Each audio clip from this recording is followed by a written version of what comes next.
My handwriting is correct. There is no need of correction. I know how to write the letter E. There's no need to learn in that. It is so simple. Have a look at the words given on the screen. What is wrong in the first word? Can you make out the difference? I'll show you one. This word goes slant, whereas if you see the word E goes curve. If further extended, it will cross the above lines. Means they are not in the same angle. Even this one. Then again, as per cursive, this is going slant. So the word might overall look good, but actually it is not in perfect formation. Neither it is not giving a very perfect and beautiful look. Again, go on the second one. Can you see the difference here?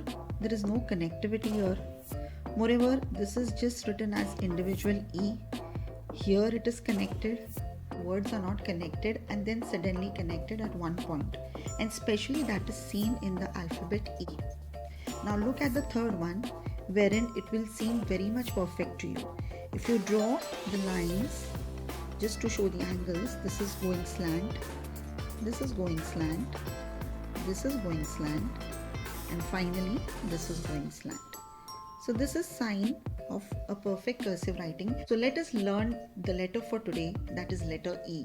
If you like the explanation, do let us know what more topics are you looking for so that we can deliver it to you. As always, we start with slant line in cursive writing. Then just make a C curve. Okay, slant line, just make a C curve. Try not to give a very pointed look here. This one is better, I would say. Slant line and just a C curve. If you make the E like this gives a straighter look. Moreover, this is making a curve here. So stick to this so that your alphabets in the handwriting looks aligned in one direction. So very simple, slant line and a curve. Avoid even this formation wherein you are making a slant line and then you make a bulge here and come out like this. Even this is not giving a very perfect or proper look. So this has to be avoided. Let me know in comments whether you found the video useful enough. That's all for today. To watch the videos in series, kindly like and subscribe the channel. See you in the next video. Till then, happy writing!